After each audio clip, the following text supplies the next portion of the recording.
ಮಾನಸಿಕವಾಗಿ ತೊಂದರೆಯನ್ನ ನೀಡೋದಕ್ಕೆ ಸಿಎಂ ವಿರುದ್ಧವಾಗಿ ಇಡಿ ಕೇಸ್. ರಾಜಕೀಯ ದುರುದ್ದೇಶದಿಂದ ಪ್ರಕರಣ ದಾಖಲಿಸಲಾಗಿದೆ. ಬೆಂಗಳೂರಿನಲ್ಲಿ ಗೃಹ ಸಚಿವ ಡಾಕ್ಟರ್ ಜಿ ಪರಮೇಶ್ವರ್ ಹೇಳಿಕೆಯನ್ನ ಕೊಟ್ಟಿದ್ದಾರೆ. ಮಾನಸಿಕವಾಗಿ ತೊಂದರೆ ಕೊಡಬೇಕು ಅಂತಾನೆ ಸಿಎಂ ವಿರುದ್ಧವಾಗಿ ಇಡಿ ಕೇಸ್ ದಾಖಲಾಗಿರೋದು.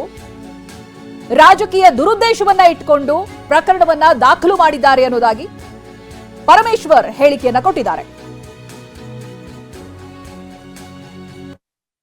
FIR ಈಗಾಗಲೇ ಆಗಿದೆಯಲ್ಲ, FIR ಆಗಿದೆ, ತನಿಖೆ ಮಾಡೋದಕ್ಕೆ ಹೊರಟಿದ್ದಾರೆ.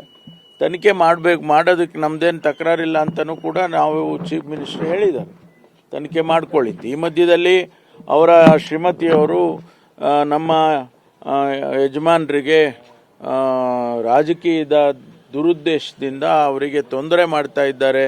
ಹಾಗಾಗಿ ನನಗೆ ಈ ಸೈಟ್ಗಳನ್ನ ಇಟ್ಕೊಂಡು ಏನು ನನಗೆ ಆಗಬೇಕು ಅಂತ ಹೇಳಿ ಅವರು ವಾಪಸ್ ಕೊಡ್ತಕ್ಕಂಥ ತೀರ್ಮಾನ ಮಾಡಿದ್ದಾರೆ.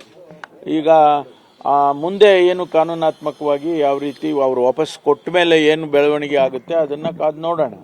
FIR ಈಗಾಗಲೇ ಆಗಿದೆಯಲ್ಲ, FIR ಆಗಿದೆ, ತನಿಖೆ ಮಾಡೋದಕ್ಕೆ ಹೊರಟಿದ್ದಾರೆ.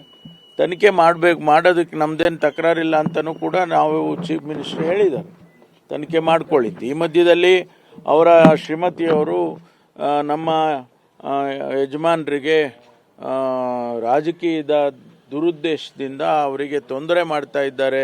ಹಾಗಾಗಿ ನನಗೆ ಈ ಸೈಟ್ಗಳನ್ನ ಇಟ್ಕೊಂಡು ಏನು ನನಗೆ ಆಗಬೇಕು ಅಂತ ಹೇಳಿ ಅವರು ವಾಪಸ್ ಕೊಡ್ತಕ್ಕಂಥ ತೀರ್ಮಾನ ಮಾಡಿದ್ದಾರೆ. ಈಗ ಮುಂದೆ ಏನು ಕಾನೂನಾತ್ಮಕವಾಗಿ ಯಾವ ರೀತಿ ಅವರು ವಾಪಸ್ ಕೊಟ್ಟ ಮೇಲೆ ಏನು ಬೆಳವಣಿಗೆ ಆಗುತ್ತೆ ಅದನ್ನು ಕಾದು ನೋಡೋಣ. ನೋಡಿ, ಗೃಹ ಸಚಿವ ಪರಮೇಶ್ವರ್ ಕೂಡ ಅದನ್ನೇ ಹೇಳ್ತಾ ಇದ್ರು. ಎಲ್ಲವೂ ಕೂಡ ರಾಜಕೀಯ ಷಡ್ಯಂತ್ರ, ಇದು ದುರುದ್ದೇಶವನ್ನ ಇಟ್ಕೊಂಡು ಪ್ರಕರಣವನ್ನ ದಾಖಲು ಮಾಡಿದ್ದಾರೆ. ಹಾಗೆ ಮಾನಸಿಕವಾಗಿ ಅವ್ರಿಗೆ ಹಿಂಸೆ ಕೊಡಬೇಕು, ಆ ವಿಚಾರವನ್ನ ಇಟ್ಕೊಂಡು ಇಡಿ ಕೇಸನ್ನ ದಾಖಲಿಸಿದೆ ಅಂತ.